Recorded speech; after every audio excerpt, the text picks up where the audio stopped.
Olá pessoal, senta que lá vem podcast. É uma alegria estar aqui com você mais uma vez para mais um estudo bíblico. Hoje, Efésios capítulo 1, versos 15 até 23, que é o texto previsto para a pregação no dia da Ascensão do Senhor, quando lembramos, conforme diz o credo apostólico, ressuscitou no terceiro dia, subiu aos céus e está sentado à direita de Deus Pai Todo-Poderoso, de onde virá para julgar os vivos e os mortos. Então vamos estudar esse texto bíblico e, claro, convido você a deixar aí o seu comentário e a sua contribuição. Bom, esta carta aos Efésios, nós precisamos, antes de tudo e antes de olharmos o texto previsto em si, olharmos um pouco para o contexto histórico desta carta e também, claro, o contexto histórico desta comunidade de cristãos na cidade de Éfeso. Para compreendermos isso, nós precisamos voltar lá para Atos, capítulo 18, ali no versículo 24, onde nós temos muitas informações preciosíssimas sobre esta comunidade e, como teólogo e pastor luterano, acredito que a Escritura interpreta a própria Escritura, então não há melhor fonte para o conhecimento histórico do contexto que a própria Escritura. Bom, a pergunta que nós precisamos responder inicialmente é: como o Evangelho chegou a Éfeso? Essa pergunta é fundamental. E nós temos então ali em Atos 18, 24 a 28, a descrição de como isso aconteceu. Você pode conferir aí na sua Bíblia. Bom, o Evangelho chegou a Éfeso não por Paulo, mas através de Apolo. Apolo, ele era ali da cidade de Alexandria, que fica no norte, no norte do Egito, na África. Então, Apolo chega ali. Ele era um homem eloquente, conhecedor das Escrituras, diz o texto bíblico. Ele falava com precisão sobre Jesus. E assim, então, através da pregação de Apolo, surge esta comunidade cristã, esta comunidade de Jesus, na cidade de Éfeso. E ele é muito acolhido, o Apolo, por Priscila e Áquila. E olha o que diz o versículo 18. Com grande poder convencia publicamente os judeus, provando por meio das Escrituras que o Cristo é Jesus. Portanto, que descrição temos além de Éfeso? De Apolo. Apolo era conhecedor das Escrituras, tinha uma boa oratória, uma pregação que convencia as pessoas da verdade do Evangelho, mas claro, provando por meio das Escrituras, então ali com grande poder que vem do Espírito Santo, convencendo as pessoas que o Cristo é Jesus. Cristo, o escolhido, ungido, ou seja, aquele que foi ungido por Deus, aquele que foi escolhido por Deus, é Jesus. E através então da pregação de Apolo, pessoas em Éfeso começam a crer no Evangelho.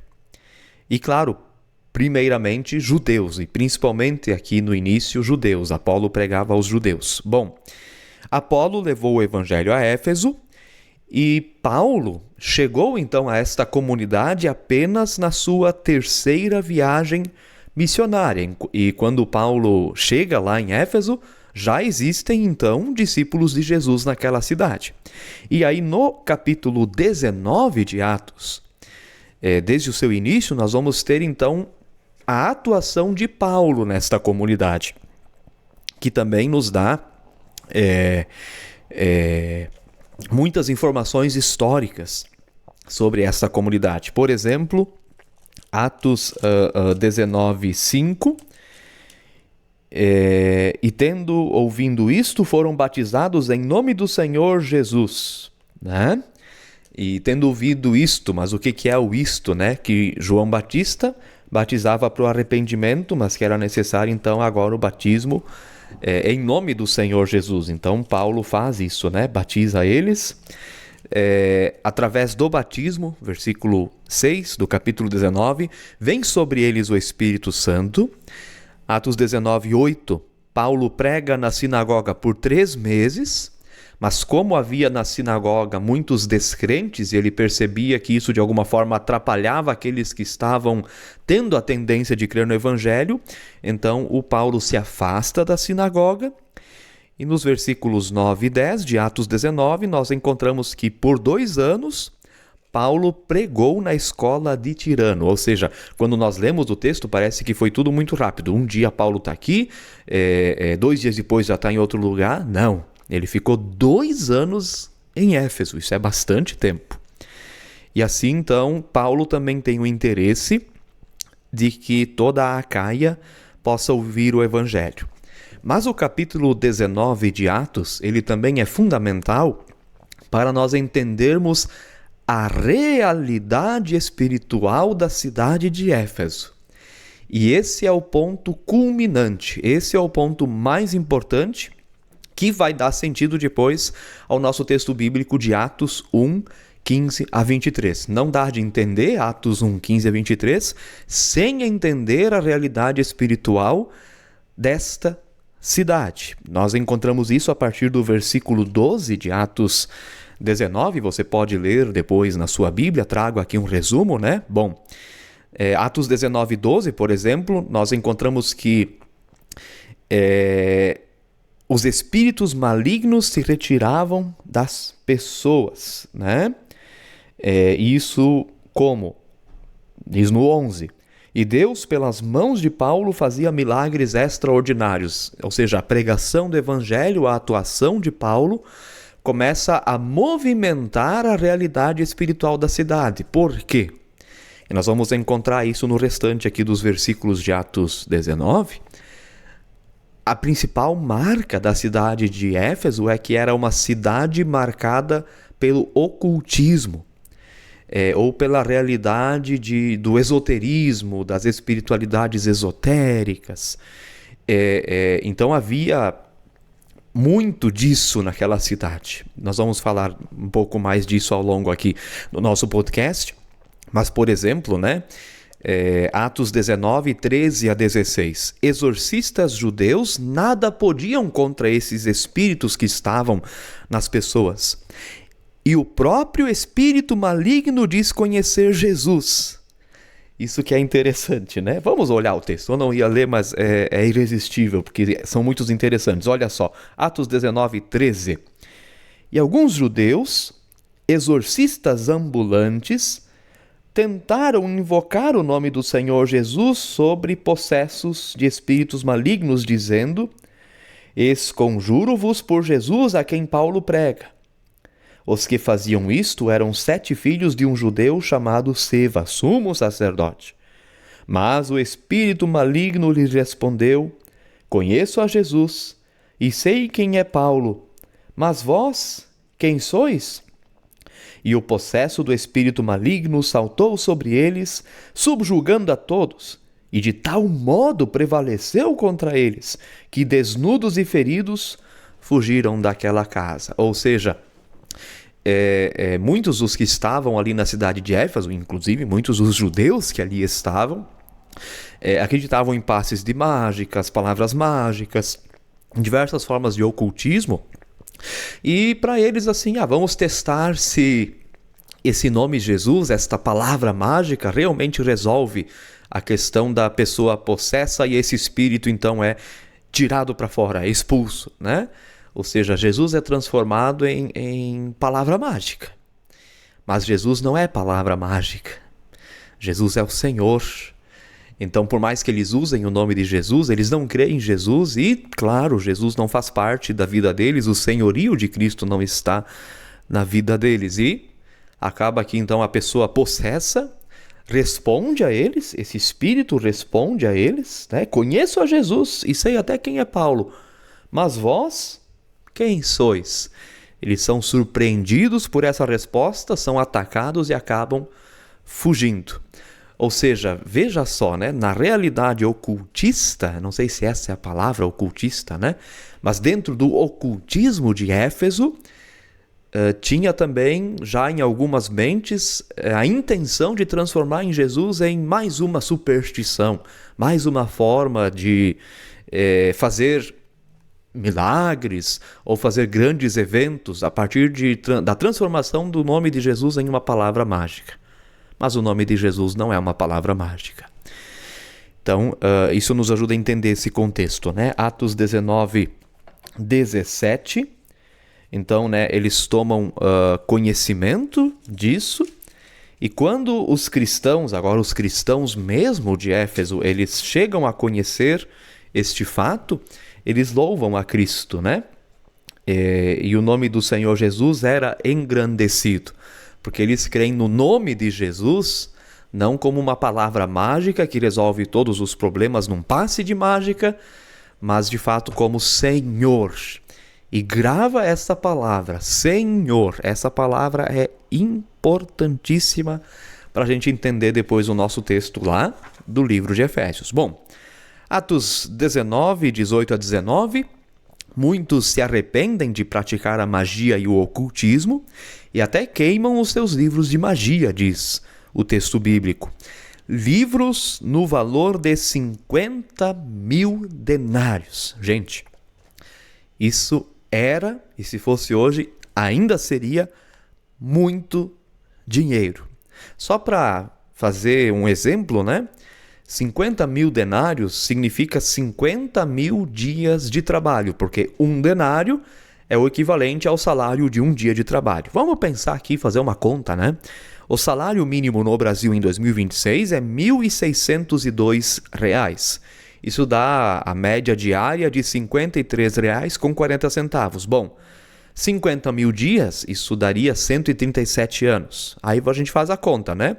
50.000 dias vezes R$ 53,40 dá o valor de R$ 2.670.000. Ou seja, não quer dizer que é exatamente esse valor, mas só para nos elucidar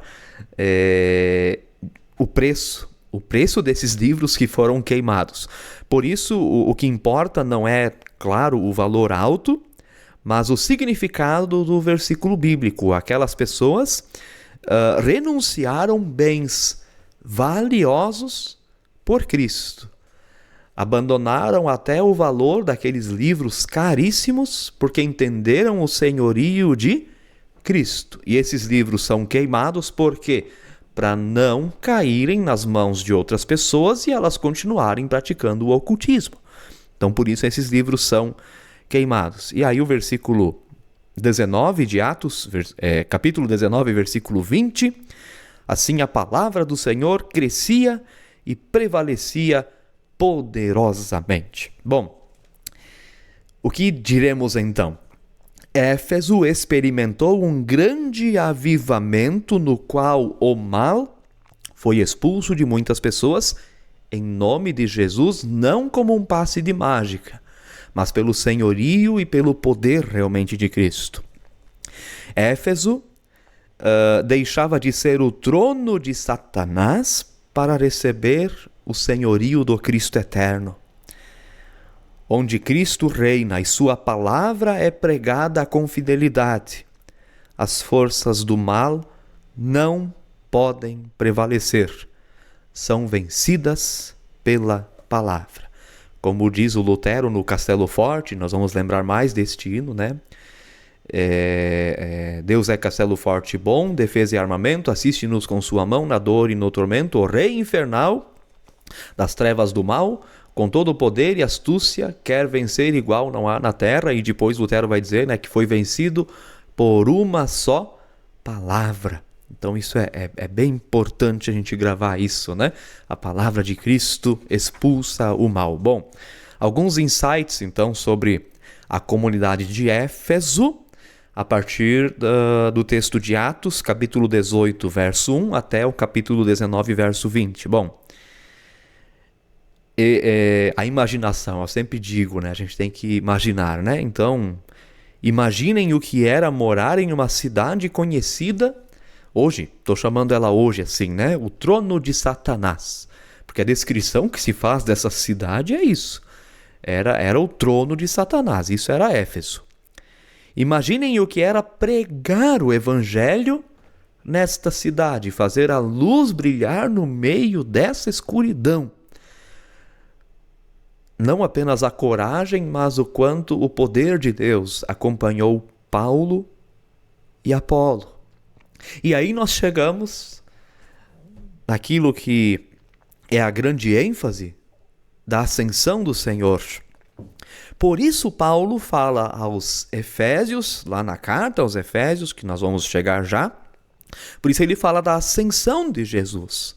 Cristo está sentado à direita do Pai e é mais poderoso que principados e potestades. E isso, gente querida, isso é maravilhoso. Ou seja, é o poder de Cristo, realmente o poder de Cristo. Eles confiam nesses poderes que há no mundo, mas na verdade Paulo está dizendo, Cristo está sentado à direita do Pai. Então confiem nele, segurem-se nele, firmem-se nele. E isso faz toda a diferença. E por isso então, essa é a ênfase do hino Castelo Forte, o hino mais conhecido de Lutero, Pois o rei do mal de força infernal não dominará, já condenado está por uma só palavra. E é um texto, inclusive, um hino que pode ser cantado nesse dia da Ascensão com muita alegria para proclamar isso também através da música e da adoração. Por isso, gente querida, olha que interessante, a palavra de Deus é maravilhosa. Quando a gente entende esse contexto todo, a gente não só vai começar a entender o nosso texto de Atos 1, 15 a 23, mas também o final da carta de Paulo aos Efésios, onde fala da amargura de Deus. Isso está lá em Efésios 6, 10, 11 e seguintes. Revesti-vos de toda a armadura de Deus para poderdes ficar firmes contra as ciladas do diabo. Porque a nossa luta não é contra o sangue e a carne, e sim contra os principados e potestades, contra os dominadores deste mundo tenebroso, contra as forças espirituais do mal nas regiões celestes. Portanto, tomai toda a armadura de Deus, para que possais resistir no dia mau, e depois de terdes vencido tudo, permanecer inabaláveis. Estai, pois, firmes, cingindo-vos com a verdade e vestindo-vos da couraça da justiça. Calçai os pés com a preparação do evangelho da paz. E assim, então, por diante, tomai também o capacete da salvação e a espada do Espírito, que é a palavra de Deus. Entende por que Paulo tem que dizer isso aqui para o pessoal lá de Éfeso? Porque aquela cidade, fazendo uma analogia atual, era o trono de Satanás. Então eles precisavam se revestir da palavra, da armadura de Deus para enfrentar com sabedoria e discernimento essas forças. Bom, a partir disso, vamos então ao nosso texto, que é Efésios 1, 15 a 23, após vermos o contexto histórico pela própria palavra de Deus. Bom, o versículo 15, agora nós vamos ler versículo por versículo, para entendermos bem essas palavras. Versículo 15, por isso, também eu, tendo ouvido a fé que há entre vós no Senhor Jesus e o amor para com todos os santos. Esse é um texto que tem bastante vírgulas, Cada versículo não tem ponto, então, mas vamos ficar aqui nas ideias iniciais. Então, Paulo fala aqui da fé, que ele agradece, ele ouve da fé que eles têm no Senhor Jesus. É uma fé sólida. Isso quer dizer também o quê? Que não só ele, nos 2 anos que lá ficou, mas também Apolo, que esteve antes, pregou muito bem o evangelho, deu boa fé, explicou bem a fé para os cristãos de Éfeso. Então eles têm uma fé bem fundamentada. E também o amor, ele escuta também do amor que eles têm para com todos os santos, o amor que é o resultado da fé e que está diretamente ligado ao contexto, porque o mal ele visa apenas o benefício próprio, já o amor se doa ao próximo, ou seja, a expulsão do mal abre espaço para o amor, para não ser um ser humano centrado em si mesmo egoisticamente, mas aberto ao próximo. Versículo 16... Não cesso de dar graças por vós, fazendo menção de vós nas minhas orações. Gente, isso aqui é impressionante. Na prisão, e aqui os pesquisadores eles se dividem, alguns dizem que Paulo está preso em Roma, outros dizem que Paulo está preso em Cesareia. Mas isto, para os fins da pregação, não importa tanto. O que nós sabemos é que Paulo estava de fato preso. E na prisão, o que Paulo faz? Qual é a principal atividade de Paulo na prisão? É a oração. É a oração. Paulo ora pelas comunidades e lembra também na sua oração desta comunidade lá em Éfeso. E vai revelar o conteúdo da sua oração adiante. Ou seja, Paulo faz o quê? Ora pelas comunidades e escreve as cartas. Esta é a atividade de Paulo na prisão. Versículo 17. Para que o Deus de nosso Senhor Jesus Cristo, Pai da glória, vos conceda espírito de sabedoria e de revelação no pleno conhecimento dele. Ou seja, agora Paulo começa a revelar o que ele ora, o que ele pede ao Senhor quando lembra da comunidade em Éfeso. Bom, Paulo ora para que em meio aos espíritos malignos de Éfeso, os cristãos tenham espírito de sabedoria e de revelação, mas não neles mesmos, mas em Cristo. Não há discernimento espiritual verdadeiro sem Cristo, porque Cristo é a verdade. E a verdade de Cristo, versículo 18, ilumina. Iluminados os olhos do vosso coração, para saberdes qual é a esperança do seu chamamento, qual a riqueza da glória da sua herança nos santos. Ou seja, iluminados os olhos do vosso coração. Cristo ilumina. Temos que lembrar que na Bíblia coração significa mente, mas também é o centro, é a essência do ser humano. Ou seja, temos que meditar o seguinte aqui, e aqui trago já um pouco do comentário Esperança, que olhei a partir desse versículo e ajuda muito. Se você tem o comentário Esperança ali de Efésios, dá uma olhadinha lá também, que é bem legal. Bom, o pecado escureceu o coração, escureceu o ser humano, o seu centro, né? Por exemplo, Efésios 4:18, obscurecidos de entendimento, alheios à vida de Deus por causa da ignorância em que vivem pela dureza do seu coração.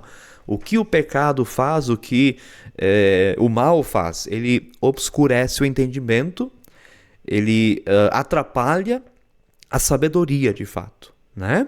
E Efésios 5:8, outro versículo que quando a gente entende o contexto de Efésios, a gente entende por que ele está escrito, né? Olha o que diz Efésios 5:8. Pois outrora éreis trevas, porém agora sois luz no Senhor. Andai como filhos da luz. Sem entender toda a realidade do ocultismo em Éfeso, esse versículo não faz sentido. Agora a gente entende. Vocês eram trevas, estavam obscurecidos, estavam dentro de coisas que não têm nada a ver com o reino de Deus. Se prendiam a magias, superstições, poderes deste mundo, poderes malignos, eram trevas. Mas agora vocês são luz. Então, se vocês estão na luz de Jesus, andem como filho da luz. Bom, é o Espírito Santo, pela verdade do Evangelho, que abre os olhos do coração para o discernimento, para saberdes qual é a esperança do seu chamamento. Ou seja, o chamado de Deus nos leva a uma sólida esperança. Efésios 4:4, fostes chamados numa só esperança da vossa vocação e um só batismo. Ou seja, qual é o chamamento ou a esperança do nosso chamamento? Nós somos chamados para a vida eterna. Essa é a esperança da nossa vocação, essa é a esperança do nosso chamado. E fala ainda nesse versículo 18, a riqueza da glória, que é uma expressão que aparece também lá em Romanos 9:23, que quer falar o quê? Nós somos chamados para a esperança da riqueza da glória, que é a vida eterna. E Efésios 1:14, o qual é o penhor da nossa herança, até ao resgate de sua propriedade em louvor da sua glória. Ou seja, nós temos a garantia da salvação não em nós mesmos, mas em Cristo. E é para isso que nós somos chamados. Como vai terminar o hino Castelo Forte, seu reino é nossa herança. Bom, aí vem o versículo 19. E qual a suprema grandeza do seu poder para com os que cremos, segundo a eficácia da força do seu poder. Primeiro, Paulo falou, da viva esperança dos crentes. Agora ele explica por que essa esperança não é um palpite, não é uma aposta, não é uma palavra mágica, não é mais uma superstição, não é mais uma forma de ocultismo, mas porque ela é a verdade. E porque essa promessa se cumpre. O Paulo explica por que essa esperança não é um anúncio vazio, mas algo que realmente acontecerá. Versículo 20 vai explicar, e daqui adiante vai explicar. O qual exerceu ele em Cristo, ressuscitando-o dentre os mortos, e fazendo-o sentar à sua direita nos lugares celestiais. O poder que vai cumprir tudo o que a esperança confia que vai chegar, o poder que vai fazer tudo isso é o mesmo poder que ressuscitou Cristo dos mortos e o levou à direita de Deus o Pai.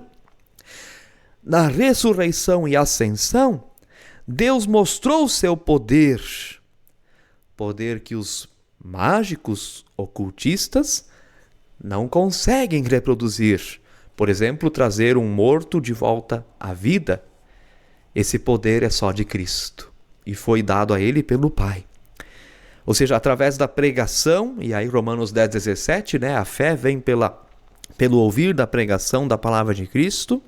Através da pregação,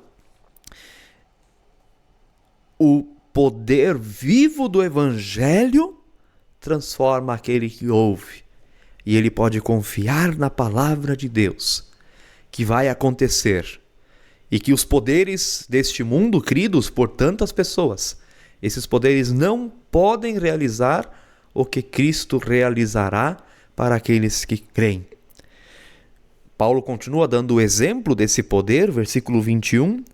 Acima de todo principado e potestade, e poder e domínio e de todo nome que se possa referir, não só no presente século, mas também no vindouro. Ou seja, esse poder é maior que principados, potestades, domínios, outros poderes, não só da época em que a carta está sendo escrita, mas para sempre. É o poder eterno. Versículo 22. E pôs todas as coisas debaixo dos pés, e para ser o cabeça sobre todas as coisas o deu à igreja. Ou seja, todos os poderes e todas as coisas estarão debaixo dos seus pés. Ele é Cristo. Ele é o cabeça. Ele é Cristo, o Senhor. Nele, Cristo, os efésios devem confiar. Não nos mágicos, não nos supersticiosos, não nas potestades, não nos principados. Em Cristo. Cristo é o Senhor. E aí o versículo 23. A igreja, a qual é seu corpo, a plenitude daquele que a tudo enche em todas as coisas. Como nós aprendemos lá já de Coríntios, que Cristo é a cabeça do seu corpo e o corpo é a igreja. E esse versículo ele é importantíssimo no contexto da ascensão, porque ele revela de fato o que significa a ascensão. Neste mundo, Cristo estava num corpo. Quando ele sobe aos céus, está sentado à direita de Deus Pai Todo-Poderoso, ele a tudo enche em todas as coisas, ou seja, ele está presente em todos os lugares. A ascensão de Jesus não significa a ausência da presença de Cristo. Muito pelo contrário, enfatiza a sua presença. Agora, não há lugar em que Cristo não esteja. Ele está presente. inclusive na Santa Ceia, onde nós temos a presença real de Cristo. O grande debate da Reforma, onde havia aqueles que pela pura lógica, e acreditando que a lógica pode dar conta dos mistérios de Deus, diziam: não é possível Cristo estar assentado à direita de Deus Pai Todo-Poderoso no céu, e ao mesmo tempo na Santa Ceia, no pão e no vinho. É impossível. Pela lógica humana é impossível, mas aí nós temos que ver se nós confiamos na lógica humana ou na palavra de Deus, ainda quando ela é misteriosa e não a compreendemos. Diz que o Cristo que ascendeu aos céus enche todas as coisas, então ele está presente também, realmente, na Santa Ceia. Bom, gente querida, meditando então nesse texto, a partir do seu contexto, conforme Atos 18, que nós já vimos, 18 e 19, bom, Éfeso era o trono de Satanás, mas isso não intimida o Evangelho. O Evangelho entra onde quiser e o mal precisa sair. Em meio aos poderes ocultos em Éfeso, Paulo prega o poder que não se esconde, mas que ilumina e se revela. E essa é a diferença do poder de Cristo para estes outros poderes ocultos. Eles se escondem, tudo acontece às escondidas. O poder de Cristo, ele é luz, ele ilumina, ele se revela. Bom, a ressurreição e a ascensão de Jesus testificam: não há poder maior que o poder de Cristo. Então por que vocês ainda aí de Efésios continuam confiando nessas besteiras? Quase isso Paulo está dizendo, né? Castelo forte é esse brado que resume bem o poder do Evangelho contra o mal. E eu vou terminar o podcast de hoje lendo o hino Castelo Forte, né? Bom, e aí pensando, trazendo para o hoje, agora, além do texto, do contexto, vamos para a contextualização. Hoje existem novas magias, né? Novas e muitas, assim, boto novas entre aspas, porque são muitas raízes antigas, né? Mas uma coisa, pelo menos para mim, é nova, né? Hoje não é só o horóscopo, você tem que fazer o mapa astral. Ah, eu sou de Touro, mas tenho ascendência em Áries e não sei... E daí, nossa, isso é uma coisa assim, né? Por que isso, né? Porque o horóscopo em si já se provou insuficiente. E já mostrou também a sua invalidez, né? Que de fato uma pessoa ser de um signo em si é totalmente relativo e muitas pessoas do mesmo signo não têm nada de semelhante, né? Então aí se começa a se aprofundar através de mapas astrais e outras tentativas de superstição vazia, né?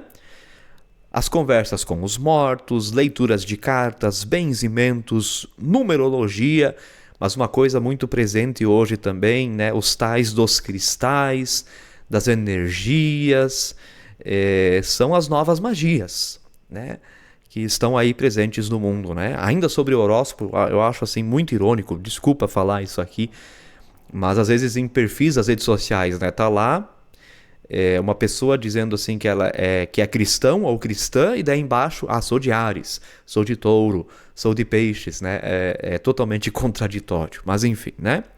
Bom, mas essas magias do presente revelam, claro, uma sede humana por espiritualidade, mas levam para longe de Cristo.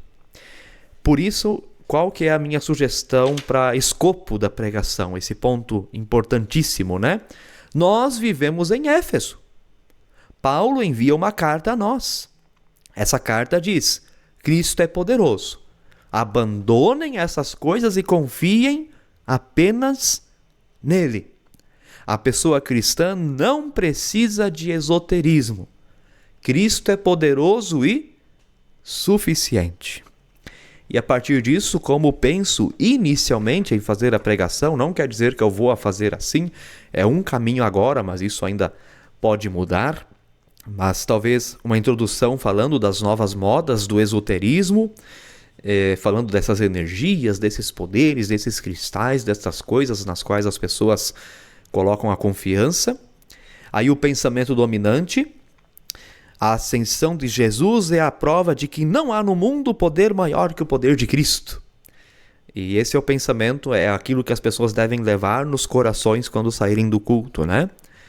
E aí, então, na sequência da pregação, um pouco do contexto histórico de Éfeso, a partir de Atos 18 e 19. Também a partir do que da própria carta aos Efésios fala sobre a comunidade, sobre a cidade, né? Que eles precisam se revestir da armadura de Deus, lá em Efésios 6, 10 a 20, dos frutos das trevas, Efésios 5, 13 a 21, e como já dito, né, que antes eles eram trevas, mas agora são luz, e o que isso significa, né? E a partir disso, então, a pregação expositiva do texto bíblico mesmo, né? Primeiro, o poder da oração a Cristo, versículos 15 a 16. Segundo, o poder da sabedoria em Cristo, versículos 17 a 19. E terceiro, o poder da ascensão de Cristo, versículos 21 a 23. Essa estrutura expositiva do texto, seguida do escopo já mencionado, vivemos em Éfeso, vamos confiar em Cristo, que subiu aos céus, ou nesses poderes ocultos ainda presos à terra. Mais uma vez, relembrar o pensamento dominante, já mencionado, e concluir com o Castelo Forte de Lutero, que passo a ler agora e que faz todo o sentido dentro do contexto da comunidade de Éfeso. Deus é castelo forte e bom, defesa e armamento. Assiste-nos com sua mão, na dor e no tormento. O rei infernal das trevas do mal, com todo o poder e astúcia quer vencer, igual não há na terra. A minha força nada faz, sozinho estou perdido. Um homem a vitória traz, por Deus foi escolhido. Quem trouxe esta luz foi Cristo Jesus. O eterno Senhor, outro não tem vigor, triunfará na luta. Sem números demônios vêm, querendo exterminar-nos. Sem medo estamos, pois não tem poder de superar-nos. Pois o rei do mal, de força infernal, não dominará, já condenado está por uma só palavra. O Verbo eterno vencerá as hostes da maldade. As armas o Senhor nos dá, Espírito, verdade. Se a morte eu sofrer, se os bens eu perder, que tudo se vá. Jesus conosco está, seu reino é a nossa herança. Termino meditando essas palavras brevemente. Eu acho que Lutero não se inspirou apenas no Salmo 46 para escrever este hino, mas tem muito de Efésios capítulo 1 aqui também. Não tenho como provar isto agora, mas esse contexto de Éfeso como essa cidade onde o trono de Satanás estava presente, onde o mal estava tão presente, toda essa realidade e como Paulo aponta Cristo como poder que supera todo o mal, supera todos os poderes, potestades, principados, tudo isso parece combinar muito bem com o hino de Lutero. Então percebo que Lutero não parece ter tirado só do Salmo 46, mas tem muito de Efésios, de Éfeso também neste hino, e que nesse dia da ascensão, se você tem culto ou não, mas meditando aqui, você possa crer no poder de Cristo, abandonar as obras das trevas e estar na luz do Senhor, que é suficiente para ti. Deixe o seu comentário aqui embaixo e que Deus te ilumine e te conceda muita sabedoria, muito discernimento também para ler e perceber os espíritos deste mundo presente, para que você creia em Cristo, confie em Cristo e Cristo seja o centro da sua vida, porque Ele foi aos céus, mas isso não significa que Ele não está presente. Mateus 28. E eis que estou convosco todos os dias, até o fim dos tempos. Essa é a promessa do Senhor Jesus. Um abraço para você, Deixe o seu comentário e que Deus abençoe muito a sua vida. Amém.